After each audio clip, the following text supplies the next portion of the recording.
Hello students, I am Dr. Tanmoy Biswas. I welcome you all in my channel TanmoyChem and the Facebook page Chemistry the Mystery of Molecules. Today's topic of discussion is little difficult, interesting MCQ. So, if you know the answer, please write in the comment box. And if you do not know, don't worry, I shall explain everything with proper clarity. Now let's go.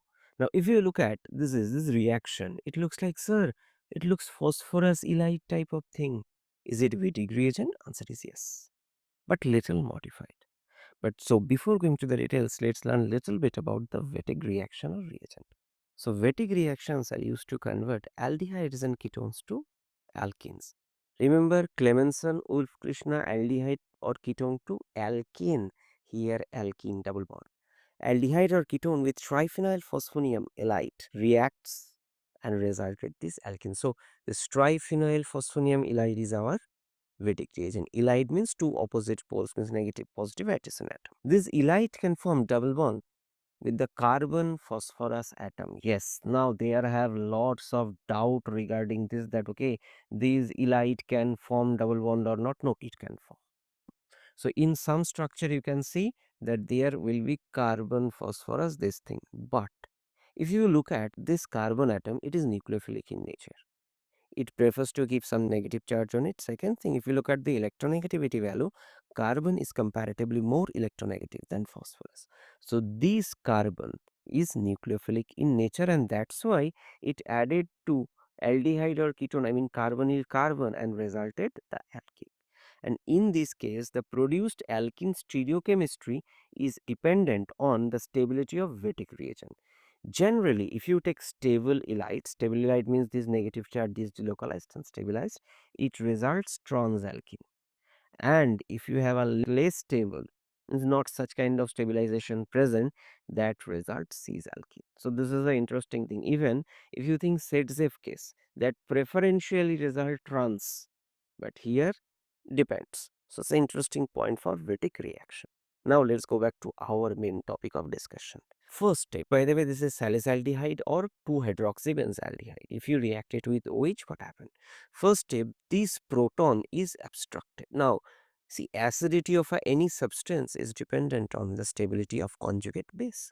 Higher the stability of conjugate base, higher will be the acidity.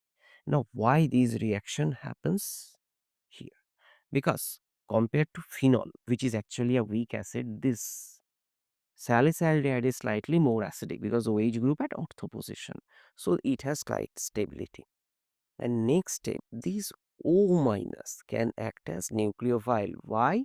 Because it can attack here and there will be a carbon ion type generation. Now, if you look at very closely, so previously it was not such kind of halide. But after this nucleophilic attack, why oxygen minus such kind of halide is generated? Now you may ask one thing, sir, is this has any stability? Yes, I have shown here such kind of stability possible.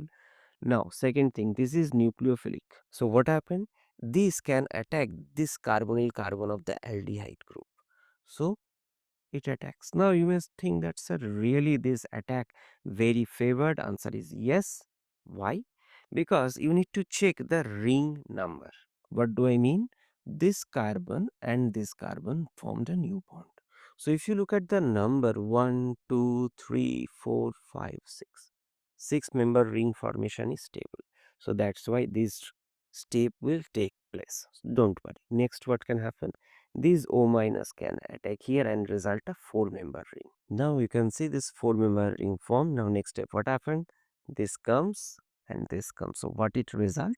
It result this double bond plus triphenyl phosphine oxide.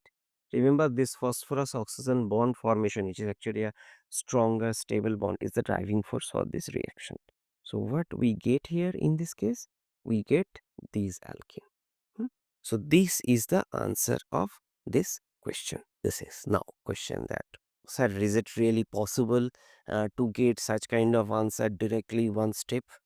I don't think. For such kind of problem, you need to save time during your exam and do step by step as I have shown. Now, you can do one thing.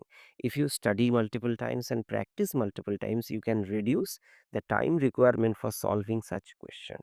But In this case, I personally recommend follow the steps as it is. That will be more helpful. So this is the overall discussion. Thanks for watching, and if you really enjoy the content, please help the YouTube channel and Facebook page to grow. It motivates a lot. See you in the next video. Bye.